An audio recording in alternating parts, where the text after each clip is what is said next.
Aujourd'hui, c'est la galette jaune au menu. C'est parti pour la recette. Comme ingrédients, tu vas prendre les levures boulangères, farine, de l'eau tiède, huile, sel et ton colorant jaune. Dans un bol, tu vas ajouter ton eau tiède, ensuite levure boulangère, huile, colorant et mélange bien. Quand c'est bon, couvre le tout et laisse reposer pour environ 5 minutes pour activer la levure. Ensuite, tu peux ajouter ta farine, ton sel et mélange bien encore une fois. Vous allez bien mélanger jusqu'à obtenir une pâte un peu comme sur la vidéo. Remarquez la texture de ma pâte, elle n'est pas vraiment lourde, elle est homogène, collante et tirante. Couvrez et laissez votre pâte reposer dans un coin chaud ou sous le soleil jusqu'à ce qu'elle double en taille. Pendant ce temps, on va faire cuire nos vermicelles à la vapeur. Pour cela, à ton couscoussier, tu vas rajouter tes vermicelles aspergées d'un peu d'eau et aussi du sel. Couvre et laisse cuire et de temps en temps, tu vas venir mélanger, ajouter un peu d'eau jusqu'à ce que tes vermicelles cuissent. Et quand tu vois que tes vermicelles sont cuites, ajoute un peu de beurre, mélange et retire-les du feu. Pour réaliser notre sauce tomate, ajoute un peu d'huile dans ta casserole, ensuite oignon, ail, laisse revenir juste un peu. Et tu peux maintenant ajouter tomates, piment, laurier et assaisonner à ton goût. Quand c'est bon, ajoute un peu d'eau et laisse mijoter le tout jusqu'à ce que ta sauce tomate cuisse. Et là maintenant c'est prêt, je vais enlever un peu de ma sauce tomate et rajouter mes vermicelles à ma casserole.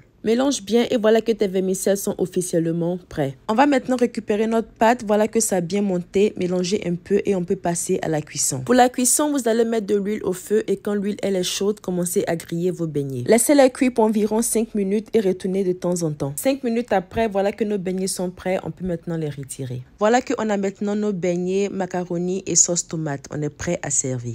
Aussi, si vous aimeriez avoir la recette de jaune cuit de l'autre façon, il y a la recette qui est déjà postée. Et voilà que nous avons terminé. Voici comment notre plat se présente. On adore. Et voici l'intérieur de nos beignets. Parfait. Pour le goût, c'était délicieux, sans commentaire. Un goût qui nous rappelle de bons souvenirs. Et sur ce, j'espère que vous avez aimé. Et moi, je vous dis à plus pour de nouveaux délices. Bye guys.